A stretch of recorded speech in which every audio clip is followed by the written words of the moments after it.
والله لا الله ما اهتدينا ولا سمنا ولا صلينا والله لا الله ما اهتدينا ولا سمنا ولا صلينا فأنزلا سكينة علينا وثبت الأقدام إن لقينا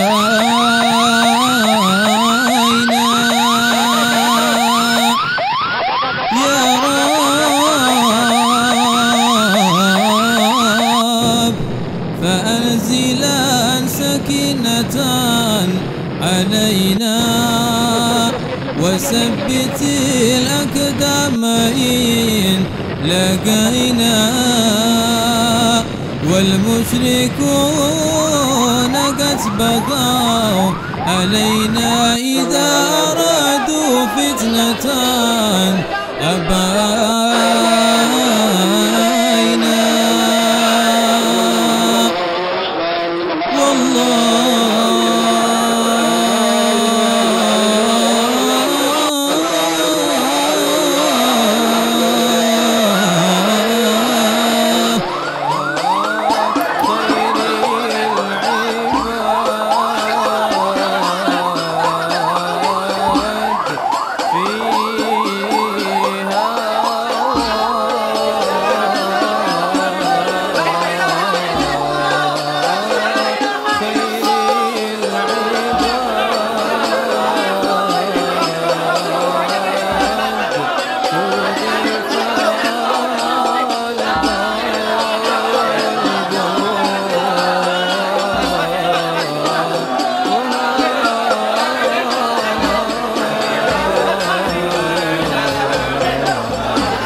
يا غوثي ويا سامع دعايا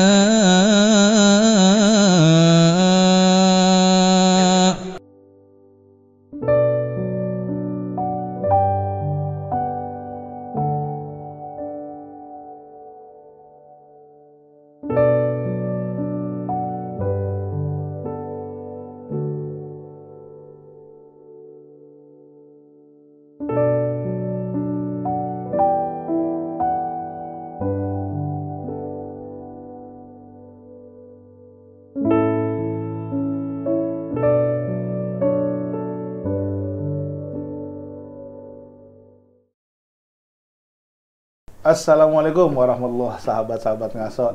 Alhamdulillah hari ini kita ngaso episode sangat-sangat spesial. Yang mana hari ini kita kedatangan guru kita, orang tua kita, bahkan salah satu pemimpin Dewan Syuro Majelis Rasulullah. Alhamdulillah hari ini adalah rangkaian ngaso yaitu tentang Haul Habibana Munzir yang ke-11. Yang mana insya Allah kalau nggak ada halangan kita akan bikin acara menjadi 2 hari, yaitu pada hari Minggu tanggal 19 dan hari Ahadnya di Masjid Al-Munawar, yaitu acara puncaknya. Antum-antum yang bisa datang harus datang, yang nggak bisa datang insya Allah paksain datang, Masya Allah. Alhamdulillah sahabat-sahabat ngaso di hadir studio sudah datang orang tua kita Habib Nabil. Assalamualaikum Habib. Waalaikumsalam. Masya Allah, apa kabarnya nih Habib nih? Alhamdulillah sehat. Habib, wa antum sehat. Alhamdulillah. Berkat doa Habib juga. Amin, amin. Ayahanda, ini ada banyak sahabat-sahabat ngaso yang sebenarnya sangat-sangat menanti-nanti episode kali ini, yaitu episode tentang bagaimana cerita Habib Munzir. Mungkin mereka sudah sering mendengar manakib dari beberapa channel YouTube, mungkin ada dari rekaman video orang lain. Ini bukan, bahkan ada beberapa biografi yang ditulis secara buku gitu kan. Betul. Nah, alhamdulillah ngaso hari ini kedatangan abang kandungnya sendiri yang insya Allah kalau dari ngomongan abang kandung nih kayaknya valid nih. Amin, Habib, boleh ceritakan nggak sih sedikit atau mungkin asal mulanya sosok Habib Munzir di mata Habib Nabil? Iya, bismillahirrahmanirrahim. Alhamdulillah wassalatu wassalamu ala sayyidina Rasulillah wa ala alihi wa sahbihi wa mawala. Anak-anakku sekalian, anakku Bintang dan juga seluruh yang nonton, ya baik jamaah Majelis Rasulullah maupun juga para pencinta Sayyidina Muhammad SAW. Jadi yang pertama, bicara tentang Habib Munzir itu adalah kisah yang tidak akan pernah habis gitu ya. Kalau bahasa ini seperti sumur yang kalau kita ambil terus airnya dia akan terus ada air yang baru. Maka benar tadi kata anakku Bintang ya, bahwa haul itu harus datang ya kalian semua. Kenapa? Dalam setiap haul itu ceritanya lain lagi ya. Nah, jadi kalau tadi dikatakan bagaimana kesan Habib Munzir. Habib Munzir itu dia tumbuh seperti anak-anak biasa dulu. Beda dengan saya itu 6 tahun. Ya, beliau lahir tahun 73, saya 67. Jadi saya gendong waktu beliau masih bayi gitu ya. Karena saya anak sulung, beliau anak bungsu tapi nggak jadi bungsu. Oh, ada lagi. Ada adiknya lagi. Ya. Ustazah Aliyah. Nah, jadi beliau itu tumbuh dalam keadaan yang berbeda dengan yang lain. Sakit-sakitan. Habib Munzir itu kecil sekali badannya, kurus sekali, susah makan, gitu ya. Terus beliau itu punya penyakit yang kronis, yaitu asma kronis. Dia setiap minggu itu minimal 3 kali kambuh. Dan kalau sudah kambuh itu keringatnya itu seperti biji-biji jagung, saking besar keringatnya itu. Dan dia jangankan bicara, bernafas saja susah gitu, mukanya udah kayak kertas, ya putih, pucat gitu ya. Dan itu sering kali. Jadi kalau diistilahkan orang tua kami itu nggak banyak berharap sama beliau karena melihat kondisinya berat gitu. Badan kecil ya, lalu sakit-sakitan gitu ya. Tapi ternyata Allah punya kehendak lain. Nah, artinya apa? Kita itu jangan sering meremehkan orang lain dengan penampilan gitu ya. Penampilan orang kecil, penampilan orang sakit-sakitan, suatu saat dia jadi ulama besar ya, seperti Habib Munzir. Nah, sehingga kemudian beliau tumbuh dengan keadaan seperti itu. Jadi sampai kemudian akhirnya besar, sampai anakku Bintang sebelum berangkat ke Tarim, itu beliau masih dalam keadaan kurus. Ada fotonya, saya lagi sama beliau pas nganter ke airport, itu sayanya gemuk, dianya kurus sekali. Gitu kira-kira. Ya. Habib, kalau tadi Habib bilang Habib Munzir ini, maaf ya, sakit-sakitan. Apakah Habib dari kecil ini Habib Munzir ini mondok, Bib? Karena kan kalau kita lihat akhir pendidikan di Darul Mustafa ini, mohon maaf ya, nggak main-main nih. Artinya harus ada kesinambungan nih, dari mana. Itu bisa diceritain nggak, Bib? Iya baik, itu pertanyaan yang bagus. Jadi begini, abah kami itu Said Fuad bin Abdurrahman Al-Musawa itu kecilnya itu di Mekah. Di Mekah, kemudian 10 tahun di Mekah, habis itu terus pulang ke Indonesia, lalu kemudian ke Amerika, 10 tahun di Amerika. Jadi bahasa Arab, bahasa Inggris itu fasih beliau, ya, menguasai. Jadi dia ingin anak-anaknya itu, saya, adik-adik saya, gitu. Saya paling tua. Nah, jadi ingin anak-anaknya itu menguasai dunia akhirat. Nah, jadi kami itu, saya, Habib Romzi, ya adik saya, Syarifah Lu'lu', Habib Munzir, ya Syarifah Aliyah yang bungsu. Itu dari kecil itu sekolah dari pagi sampai siang. Zaman kita dulu kan sekolahnya setengah hari, sekolah umum. Kemudian siang sampai sore mondok. Ya, mondok di mana? Di sana, di Cipanas, tempat kami. Ada Yayasan Pendidikan Islam Pacet, ada di Pesantren Futuhiyah, ada di Pesantren An-Nur. Supaya kami belajar agama, Bapak itu ingin begitu, sehingga kayak khat Arab gitu ya, nulis bahasa Arab dan sebagainya lah, tafsir hadis dan sebagainya, fikih. Jadi terus gitu, pagi begitu, sore, siang sampai sore begitu terus. Nah, tapi bedanya Habib Munzir dengan kami, Habib Munzir itu ingin lebih dari itu dalam masalah agama, ya. Saya sebenarnya juga ingin ke agama, Habib Romzi juga begitu. Cuman kami itu kalau sama Abah itu taat mutlak gitu ya. Abah kami itu keras mendidik kami. Ya, ba'da maghrib sampai isya itu nggak boleh bangun dari sejadah. Kami semua harus hafalan Quran, rotan itu ditaruh di sebelah. Kalau nggak hafal dihantam. Mau saya, mau Habib Romzi, Habib Munzir semua. Syarifah Lu'lu' yang perempuan dihantam juga kalau nggak bisa. Jadi kita ngapal Quran, ya kemudian ratib gitu ya. Baik ratib haddad, ya bahkan kitab yang dulu itu ada namanya, ada doa-doa ya isinya.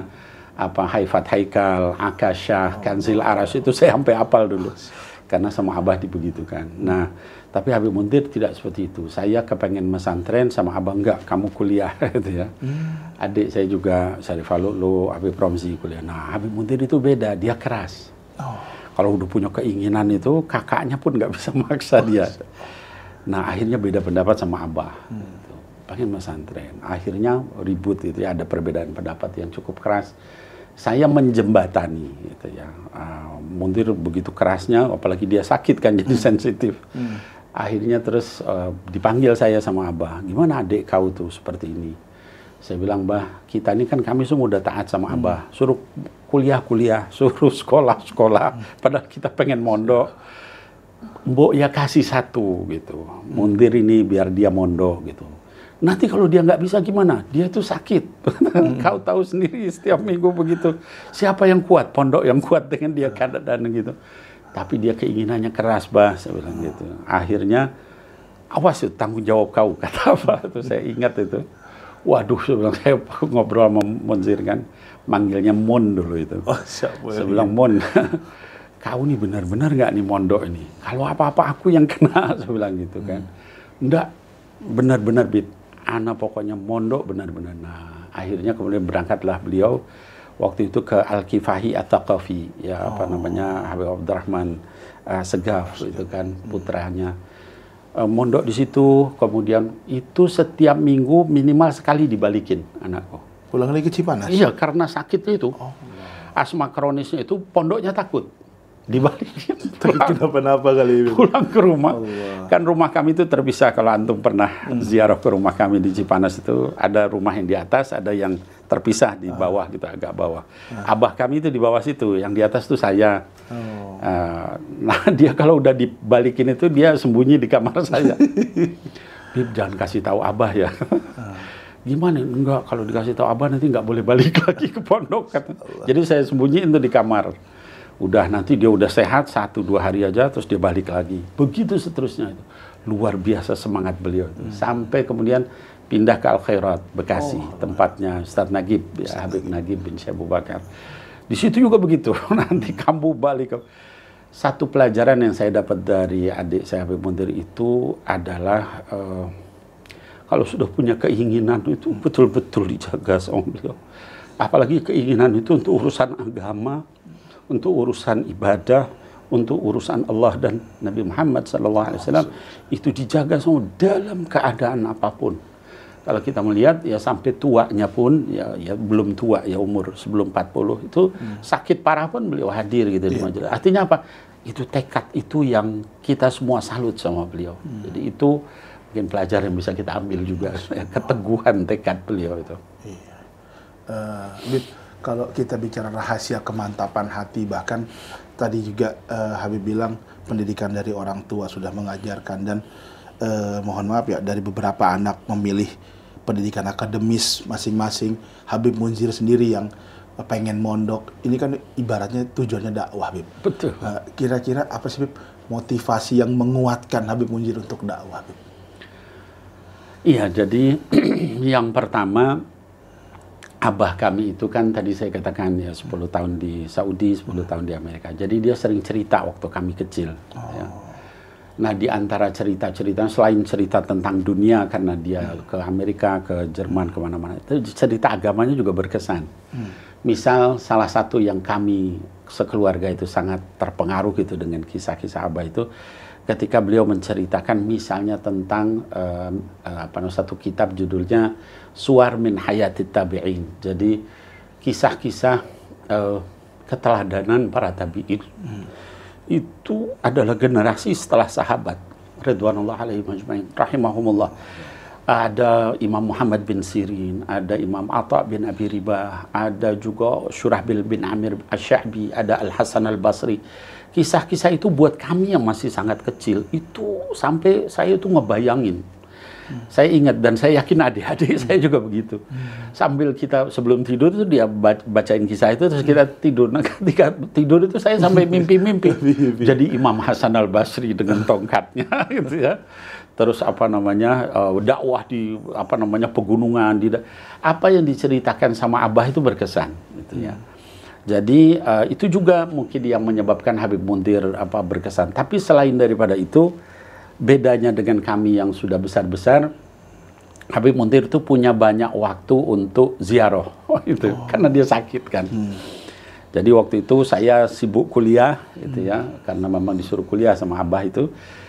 Kemudian juga adik-adik saya Habib Ramzi, Syarifah Lu'lu pada kuliah. Nah, Habib Muntir itu diam di rumah.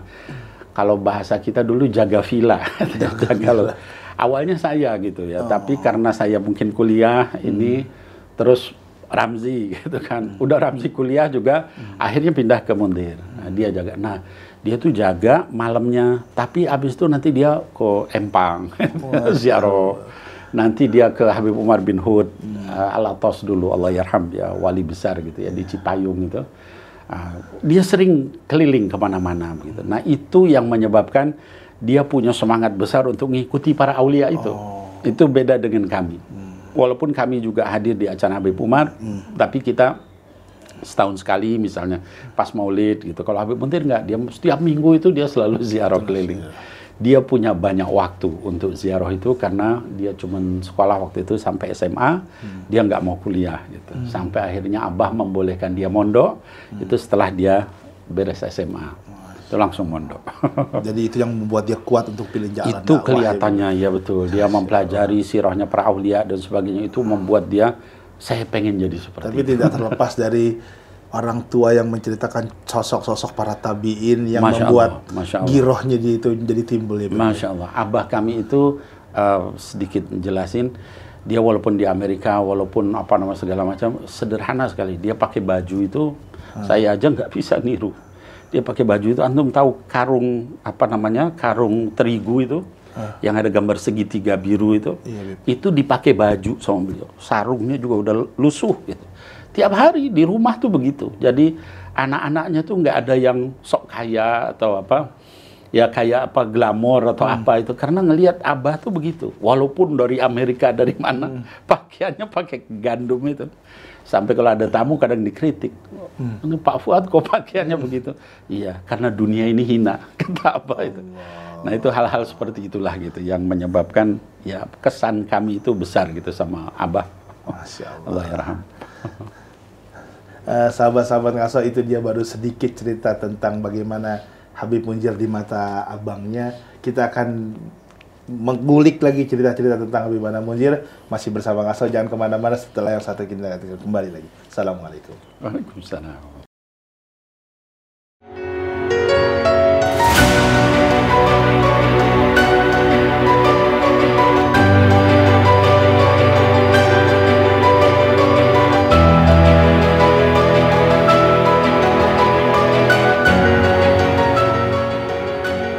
Tujuan adalah satu, yaitu saat berjumpa dengan Rabbul Alamin, berakhir seluruh apa yang kita lewati dari kehidupan dunia kepada tujuan tunggalnya, yaitu berjumpa dengan Allah. Ya Allah, maafkan kami, lebih banyak berniat selainmu. Kami akui kelemahan kami dalam taat, kami mengakui kami tidak bisa sembunyikan sesuatu di hadapan-Mu, ya Allah.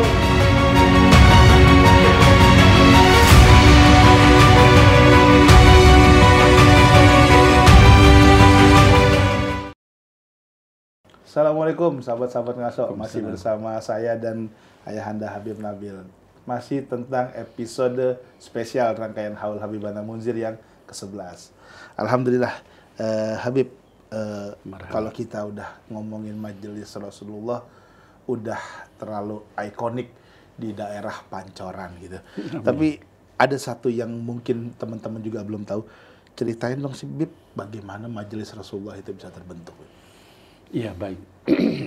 Bismillahirrahmanirrahim, anak-anakku sekalian, ya para jamaah majelis Rasulullah, para pencinta Sayyidina Muhammad dimanapun berada. Ya, jadi terkait dengan nama Majelis Rasulullah ini diceritakan langsung ya oleh Habibana Munzir bin Fuad Al-Musawa rahimahullah ta'ala anhu. Ya, beliau sampaikan, pertama saya ingin sampaikan sejarah berdirinya majelis ini tidak langsung besar gitu ya. Dia mulai dari pengajian kecil-kecil yang dibina oleh Habib Munzir, ada 5 orang di satu tempat. ada 7 orang di tempat yang lain, ada 10 orang tempat yang lain, begitu. Ada beberapa tempat. Sampai kemudian akhirnya ada yang mengusulkan kepada beliau, Habib, gimana kalau misalnya ini daripada tercecer-cecer banyak gini, terpisah-pisah, gabungin aja jadi satu. Ya. Maka kemudian digabungkanlah waktu itu di 2 tempat, yaitu di sini di Al-Munawwar sama di Cidodol. 2 tempat. Yang Cidodol permintaan Habib Muhsin Al-Hamid untuk ngisi di situ, yang di sini adalah Habib Mundir yang mengadakan.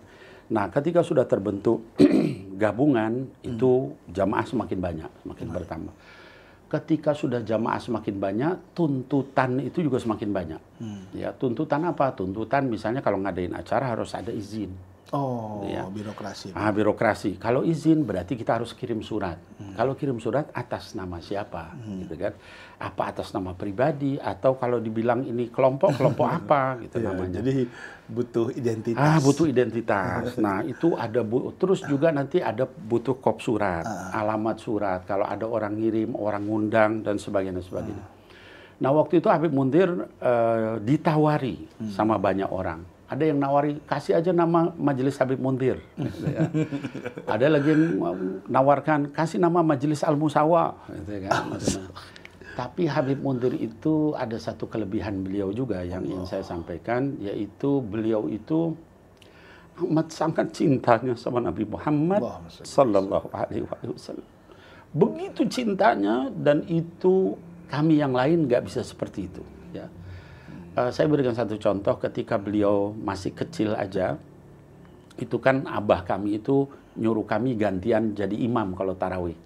Karena masjid itu jauh, ya mungkin ada 1 kilometer, dan di Cipanas itu kalau masjid 1 kilometer itu ngelewatinya itu gelap gitu, anjing apa gitu. Jadi kami banyak sholat itu di rumah, sholat Jumat. Nah, kalau sholat tarawih itu di rumah, itu gantian jadi imam. Nah, ketika jadi imam ya saya misalnya kadang nanti baca juz amma dari apa yang pertama, atau baca surat yang lain, Al-Waqi'ah, Ar-Rahman yang kita hafal.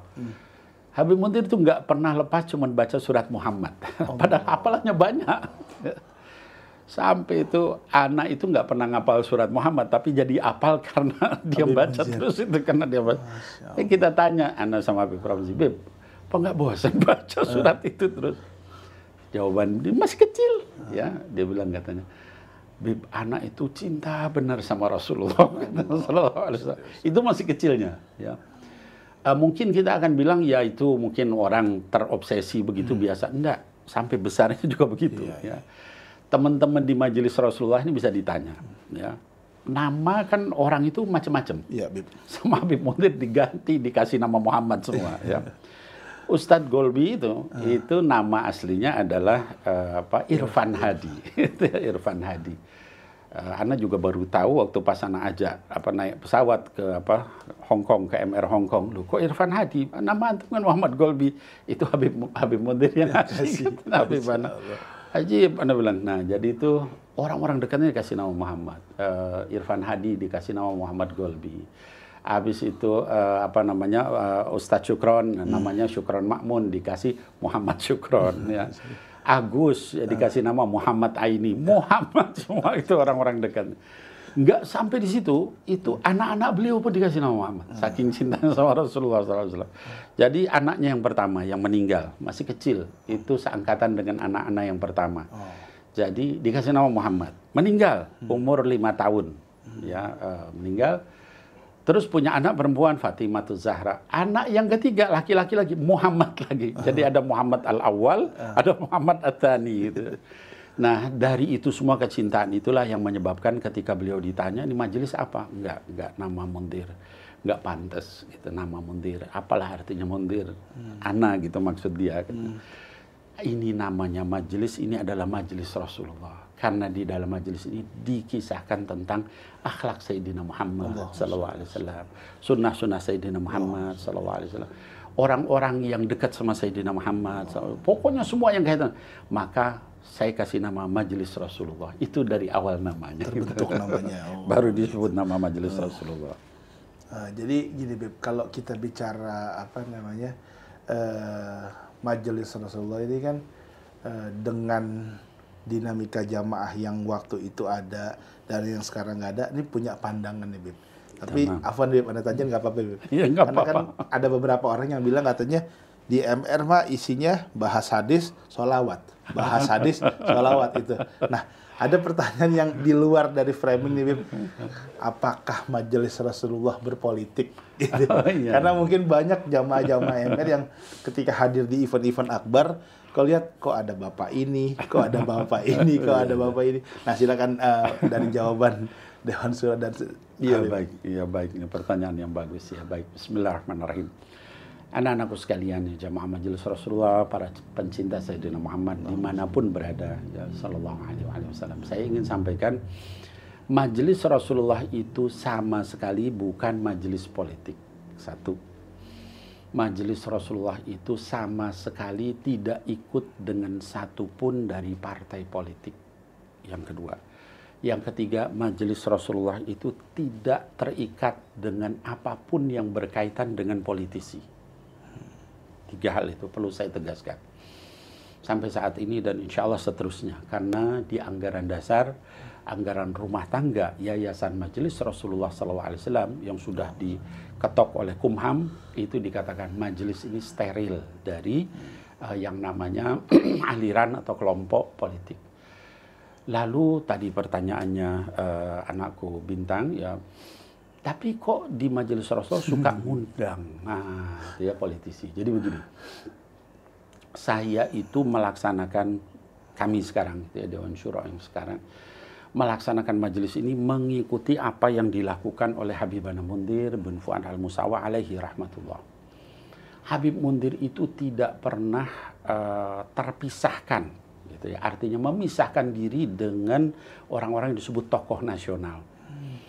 Beliau pernah mengundang Abu Rizal Bakri. Waktu itu dalam salah satu ceramah di Monas, beliau undang Abu Rizal Bakri. Abu Rizal Bakri kita tahu tokohnya Partai Golkar. Gitu ya. Dalam kesempatan yang lain, Habib Mundir pernah mengundang juga siapa itu yang ketua DPRD DKI dulu itu, siapa namanya? Dari Golkar juga siapa itu namanya? Segap itu ya. Ali apa? Ali ya. Syarif Ali apa siapa namanya? Syarif Ali. Ya, pokoknya. Ustadz Ali. Itu tuh Ali itu pokoknya Ali. Siapa itu? Itu pernah diundang sama beliau, bahkan sering. Ustadz Ashraf Ali ya. Ashraf Ali, nah itu betul. Beliau undang. Beliau juga pernah mengundang Pak JK. Oh, mantan Wapres. Tapi mantan Wapres. Orang kemudian, ini jangan-jangan Habib Muntir ini terikat sama Golkar. Karena orang-orang, ternyata enggak. Setelah itu beliau ngundang Pak SBY. Ya, presiden waktu itu.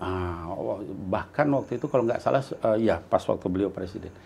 Jadi, beliau ngundang Pak SBY Demokrat. Dan itu beberapa kali beliau undang. Sampai ada orang-orang yang nanya, ini jangan-jangan nanti pas pemilu bakal dukung Demokrat. Ternyata enggak. Nah, jadi anak-anakku sekalian, para politisi ini biasa datang ke Habib Muntir. Dulu ada salah satu tokoh juga di DKI, Ahmad Heriawan, diundang juga di Masjid Al-Munawar sama Habib Muntir. Foke juga pernah diundang oleh Habib Muntir waktu jadi gubernur. Habis itu bahkan Pak Jokowi pernah diundang sama beliau pada waktu pada waktu Pak Foke jadi Jokowi jadi gubernur DKI. Nah, yang kami lakukan sekarang tuh melanjutkan itu. Artinya apa? Jangan juga majelis itu memusuhi politisi. Itu penting.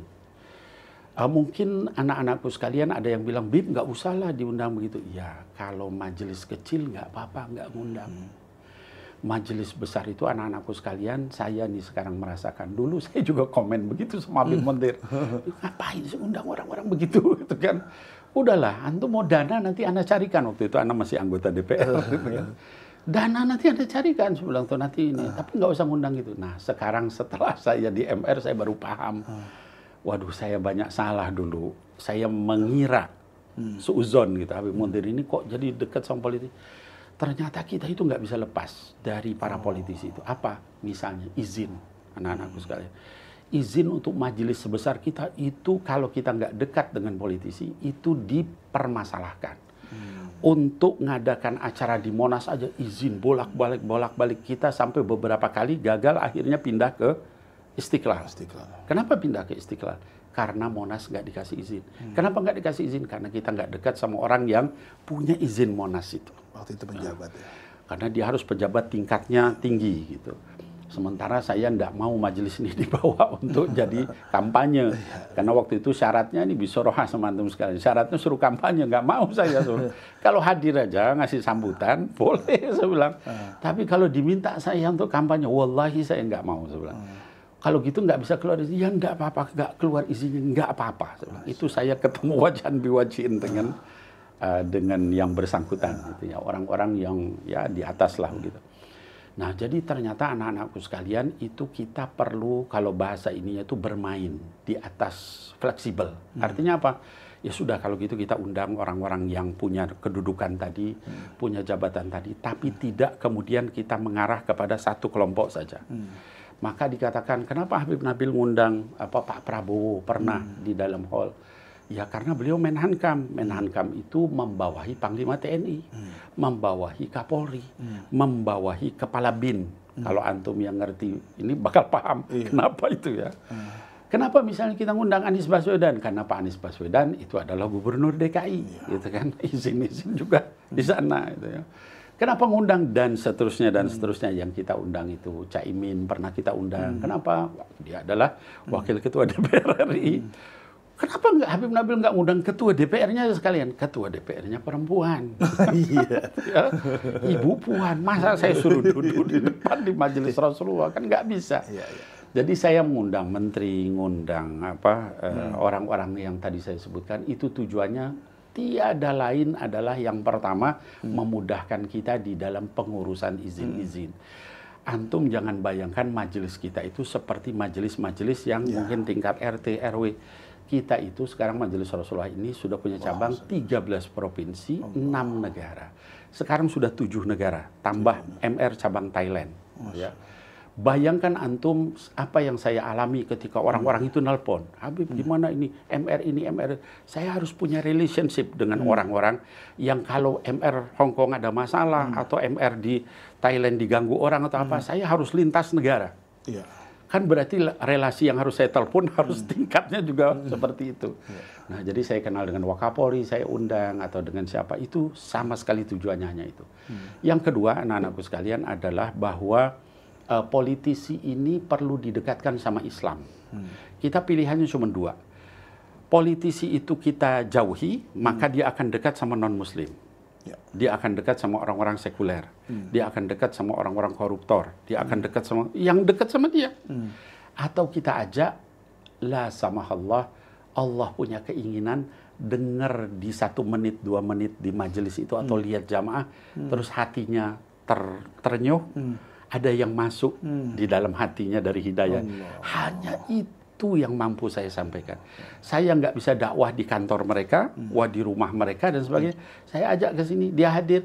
Bib, tapi kan dia habis sambutan pulang. Iya, betul, habis sambutan pulang karena maunya begitu. Tapi dia lihat jamaah, dia lihat apa? Lah sama Allah, Allah turunkan hidayah sama dia. Akhirnya kemudian dia ingin, suka sama majelis ini. Nah, ketika dia sudah suka aja, dia nggak musuhi, sudah alhamdulillah. Apalagi bisa kemudian nanti ikut di majelis. Kira-kira begitu. Bib, Anda mau tanya nih, menurut pandangan Habib sendiri adalah, karena dulu Habibana Munzir itu pernah punya ucapan seperti itu, tapi silahkan antum kalau mau tambah, Habib. Ucapan Habibana Munzir ini adalah, Ana ingin orang yang paling tinggi di Indonesia ini sampai orang yang paling rendah di Indonesia ini, mungkin mohon maaf ya, atau pemulung atau apa, duduk sama-sama, kita berzikir, kita bersolawat, mengagungkan Nabi. Karena tujuan Ana ini adalah menjadikan Jakarta ini kota Sayyidina Muhammad. Bagaimana pendapat antum, Habib? Iya, jadi betul sekali. Cita-cita Habibana Munzir yang belum bisa Ana penuhi, mungkin juga bukan di waktu Ana, mungkin di waktunya yang berikutnya nanti, Said Muhammad, Said Hasan bin Munzir, itu adalah bagaimana kita menjadikan semua tokoh-tokoh itu bisa duduk bareng di satu majelis, lalu kemudian berzikir kepada Allah, bukan sekedar datang ngasih sambutan terus pulang, tapi dengar sampai akhir sehingga ada yang masuk dari ilmu, dari hadis, dari kajian tafsir, dari segala macam yang menyebabkan itu kemudian mereka dapat hidayah. Ketika mereka dapat hidayah, maka kebijakan yang mereka keluarkan itu nanti memihak kepada Islam. Kalau kebijakan itu memihak kepada Islam, maka Jakarta ini bisa menjadi kota Sayyidina Muhammad. Bahkan Indonesia ini bisa terwarnai. Minimal jangan musuhin Islam. Gitu ya. Tapi itu yang memang sampai saat ini saya belum mampu melakukan itu karena ya tadi itu ya jadi ada politisi ini mau hadir tapi jangan ada yang itu. ada yang itu ada kompensasinya, Bebe. Ada yang itu mau hadir tapi nggak boleh ada yang ini. Itu kan. Jadi kita ya begitulah berselancar di atas air. Yang penting majelis jangan diganggu, acara kita tetap jalan dan kita tidak disuruh kampanye. Itu nomor satu yang harus kita lakukan. Demikian anak. Sebelum kita masuk ke segmen ketiga, ini ada pertanyaan dari jamaah adalah, Habib, apa sih yang dititipkan Habib Munzir kepada keluarga tentang MR? Oh ya baik. Iya jadi Bismillahirrahmanirrahim. Habib Munzir itu menulis surat wasiat. Ya, surat wasiatnya itu masih ada sampai sekarang. Di antara surat wasiat itu beliau menyampaikan dengan jelas dan tegas bahwa majelis ini adalah majelis Habib Umar bin Hafid. Ya. Itu yang beliau katakan, yang beliau sampaikan. Jadi majelis Rasulullah ini adalah milik Habib Umar bin Hafid. Gitu ya. Kalau ada apa-apa dengan diri saya, kata beliau, maka majelis ini adalah majelis Habib Umar bin Hafid. Ini tertulis, gitu ya. Nah, adapun kalau yang tidak tertulis, nggak ada yang secara apa ya istilahnya sorih gitu ya nyampaikan ini harus begini. Hanya kalau secara tersirat itu banyak orang yang dapat arahan dari beliau itu. Saya misalnya salah satunya secara tersirat saya berapa kali sampaikan di dalam acara hall itu adalah sebelum beliau meninggal itu beliau sampai nelfon saya itu hampir 11 kali atau berapa. Sayang yang namanya memori telepon waktu itu belum bisa screen capture. Kalau screen capture saya ingin simpen itu gitu ya. Telepon apa sampai banyak gitu. Dan kata-katanya cuma satu, Bib, setelah ini nanti antum ya. Setelah ini antum. Sampai anak itu waktu itu sempat ya salah anak gitu ya. Anak sempat agak kesal gitu ya waktu itu. Ana cuma jawab gini, iya Bib, nanti Ana siapin dananya. Pokoknya istamin, Ana bilang gitu. Ana pikir nyari dana. Oh beda maksud berarti. Beda maksud, jadi Ana itu dari dulu kalau dia lagi punya masalah dan apa, dia ngontak gitu. Selain ke Ana juga ke yang lain, ke Habib Muhsin, ke apa. Tapi waktu itu kontak, Ana bilang, oh dia ini butuh dana. Istamin Bib, nanti Ana waktu itu kalau nggak salah mau ada acara Habib Umar di Tugu. Di Wisma DPR RI itu situ. Jadi Ana udah siapkan, udah tempat sudah aman, dana udah Ana carikan. Bib setelah ini antum sampai Ana tuh bilang ini filhal. Mungkin dia lagi ada masalah. Tapi setelah 5 kali apa 7 kali dia nelpon seperti itu, terus sisanya itu nggak Ana angkat. Dia nelpon miss call.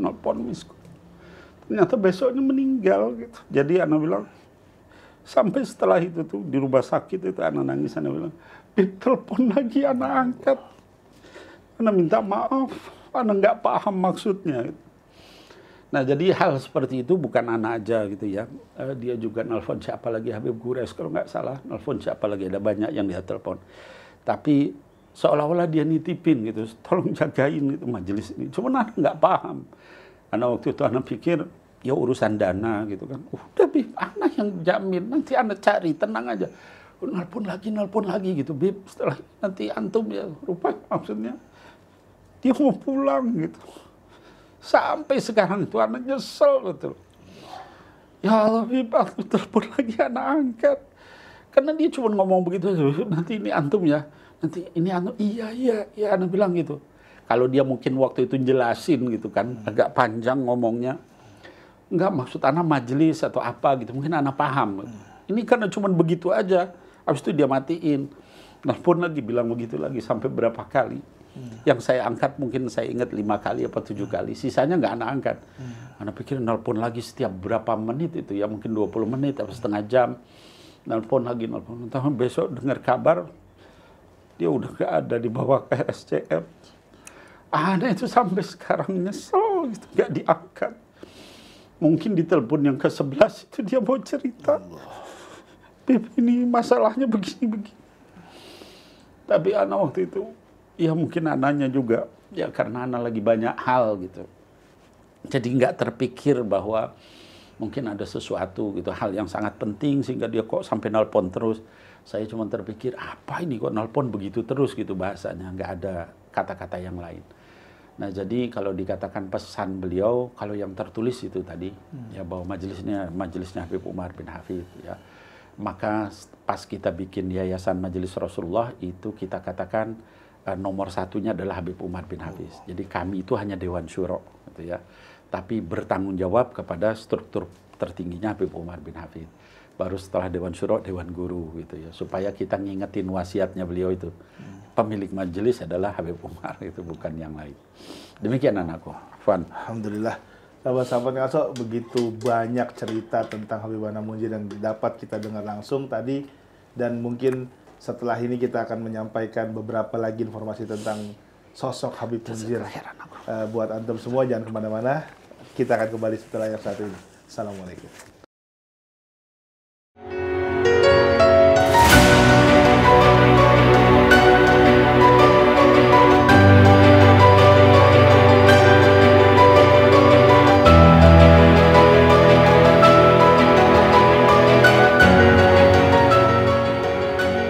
Tujuan adalah satu, yaitu saat berjumpa dengan Rabbul Alamin, berakhir seluruh apa yang kita lewati dari kehidupan dunia kepada tujuan tunggalnya, yaitu berjumpa dengan Allah. Allah, maafkan kami, lebih banyak berniat selainmu. Kami akui kelemahan kami dalam taat. Kami mengakui kami tidak bisa sembunyikan sesuatu di hadapan-Mu, ya Allah.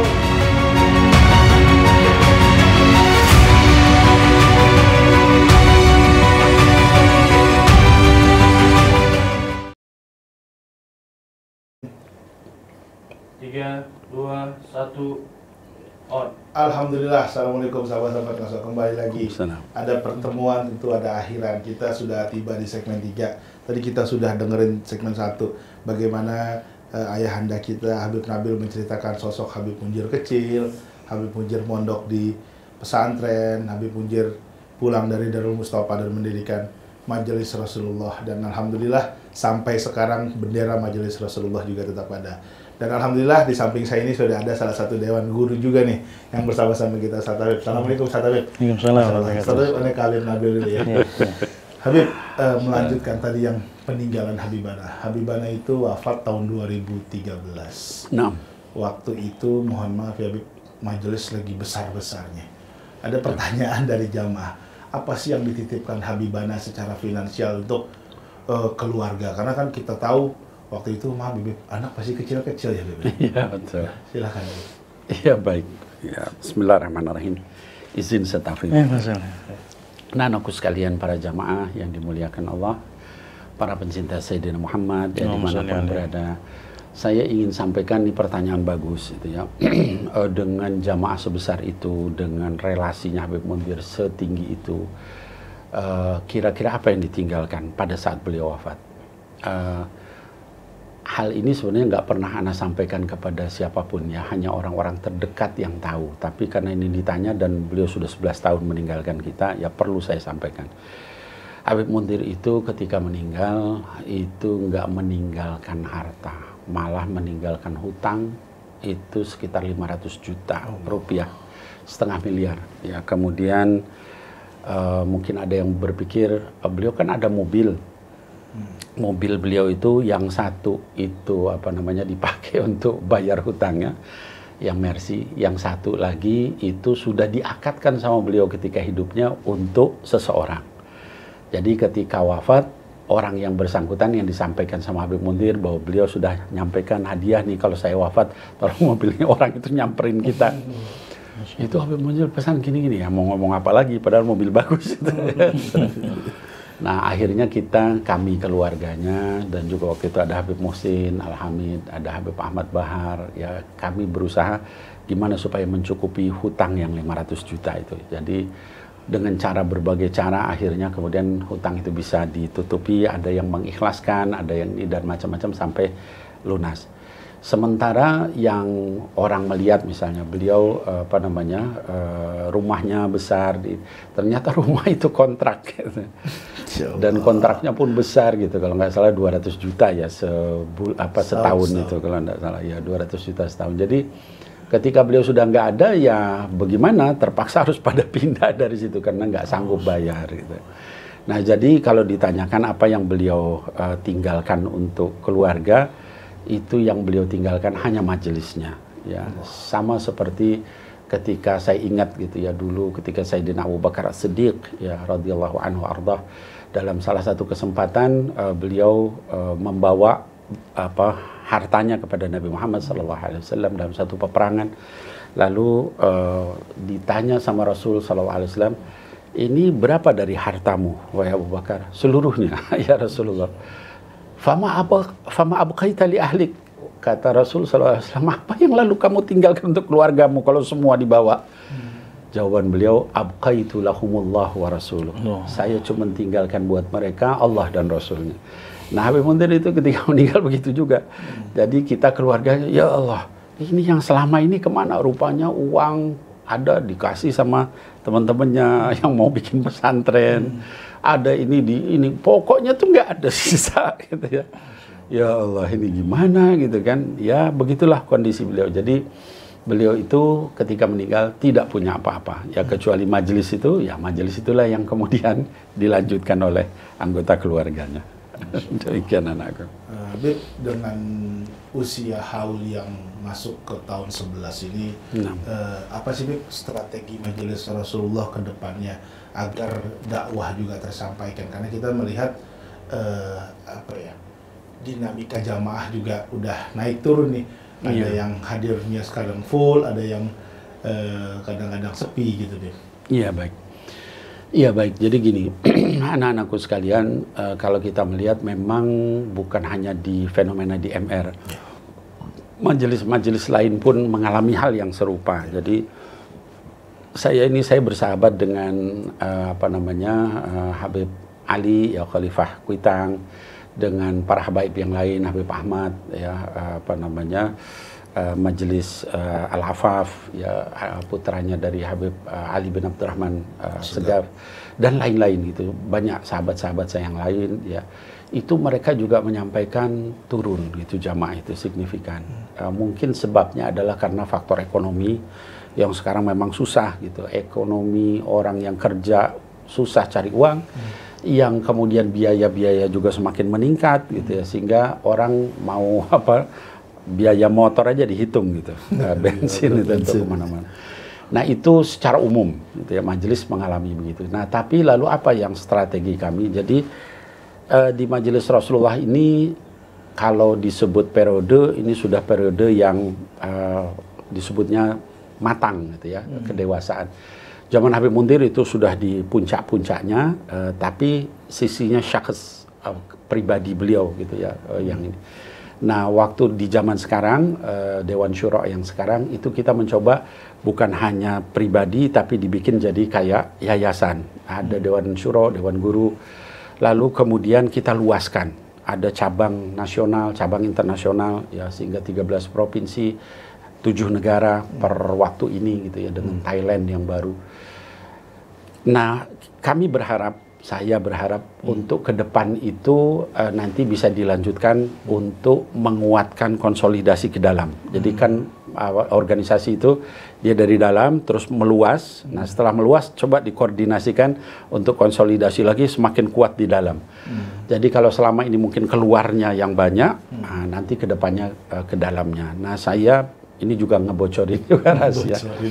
Banyak bocoran. Jadi saya itu menyampaikan kepada guru mulia yang melalui beberapa orang untuk supaya Said Muhammad itu kalau bisa disegerakan menikah gitu ya. Kalau bisa paling lambat tahun depan.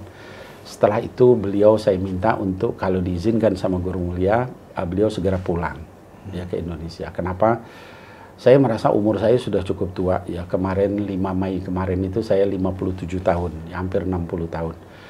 sudah jauh merosot itu ya, dari kesehatan, makan obat udah banyak, sering sakit dan sebagainya. Nah, jadi saya berpikir jangan seperti dulu Habib Muntir tiba-tiba meninggal gitu. Saya berharap ada yang apa disebutnya istilahnya Ustadz Afif apa namanya magang ya. Istilahnya magang.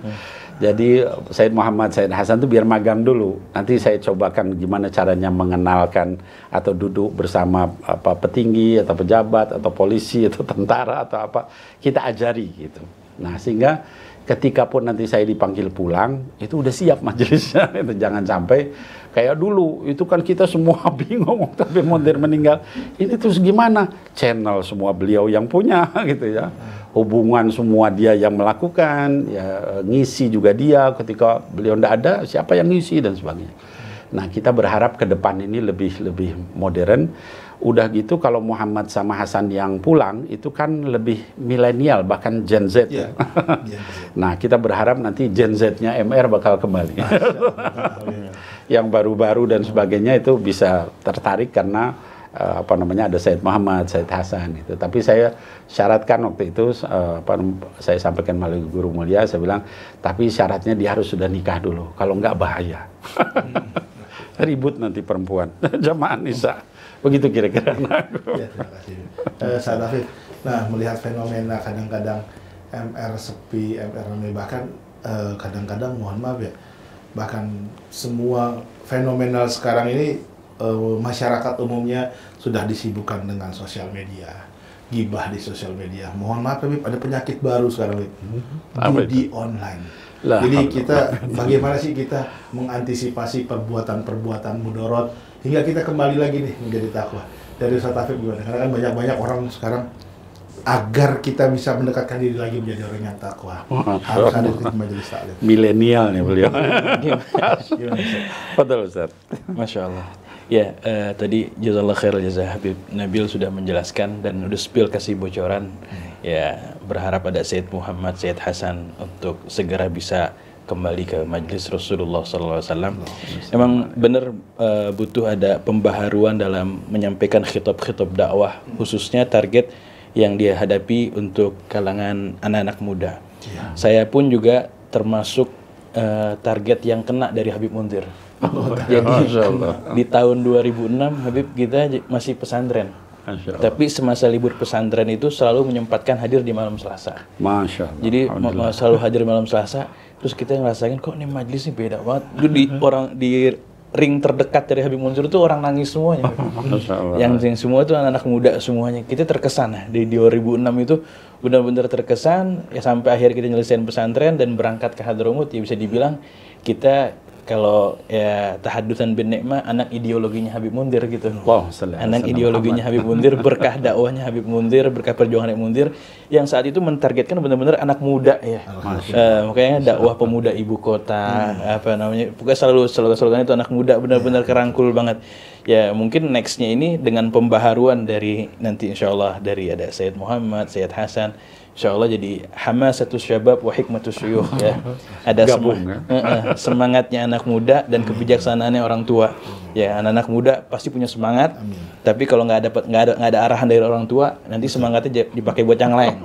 Ya, dipakai buat yang lain. Maka perlu ada dua kerjasama nih ya, generasi yang sepuh yang tua dengan yang muda ya, semangatnya biar tetap terarah ya, mungkin kayak begitu meminta ya insyaallah kita ngelihat prospeknya majelis Rasulullah SAW pastinya yang diniatkan karena Allah Subhanahu wa Ta'ala pasti bakalan berkelanjutan, berkesinambungan. Yang diniatkan karena urusan selain Allah Subhanahu wa Ta'ala pasti bakalan terputus dan terhenti. Kita ngelihat 11 tahun berlalu wafatnya Sayyidil Habib Muntir bin Fuad al-Musawa, ya malam Selasa terus berjalan, nggak berkurang ya. Artinya nggak berkurang, mungkin kacamata kita dari jumlah jamaah berkurang, tapi apakah rohaniah kita meyakini insyaallah senantiasa rohaniah Habib Muntir senantiasa menyertai seluruh jamaah majelis Rasulullah SAW.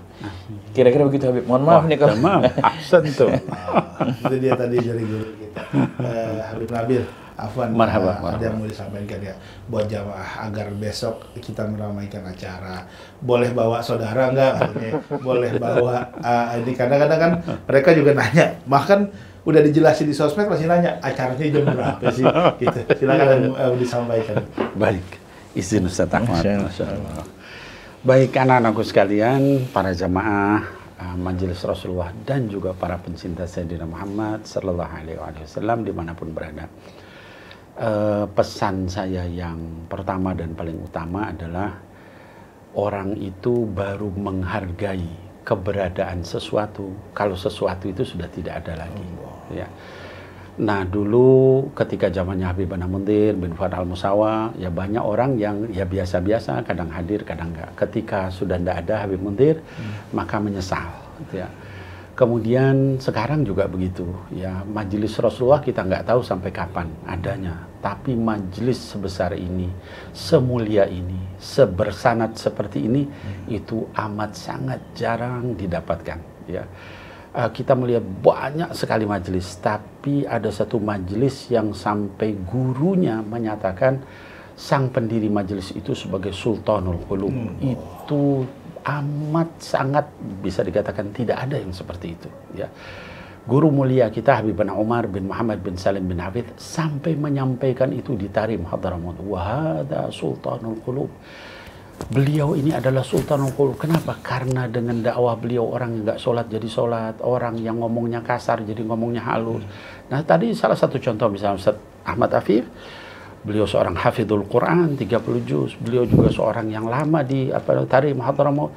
Tapi beliau ini juga murid dari Habibana Munzir bin Fuad Al-Musawa alaihi rahmatullah. Jadi di majelis ini sudah ada sanad dari Habib Munzir, ya pengasasnya, pendirinya. Kemudian pengasuh juga guru mulia kita Habib Umar bin Hafidh. Guru-guru yang hadir juga bersanad. Jangan tinggalkan itu, nanti kita menyesal. Nah terkait dengan acara, saya ingin sampaikan acara kita itu ada dua. Jadi yang pertama adalah ziarah kubro.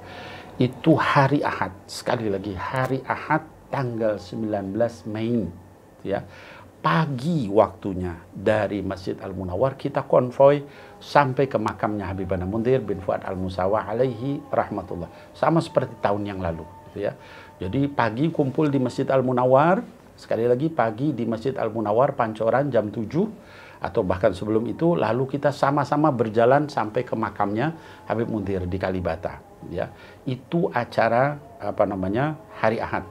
Dan anak-anakku sekalian, saya nggak bisa nyebutkan sekarang, tapi para ulama yang mau hadir banyak dari pimpinan-pimpinan MR dari berbagai daerah. Ya, saya nggak bisa banyak bicara. Nanti insya Allah kalau udah deket-deket nanti kita share siapa aja yang bakal hadir gitu ya.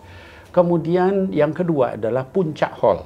Puncak hallnya adalah Senin malam Selasa, ya, di mana di Masjid Al-Munawwar di Pancoran, Jakarta Selatan, Ba'da Isya. Sampai kapan? Sampai selesai. Itu juga dihadiri oleh banyak ulama juga, ya, tokoh-tokoh yang pimpinan-pimpinan Majelis Rasulullah dari MR Hongkong hadir, misalnya salah satunya gitu ya, dari berbagai daerah.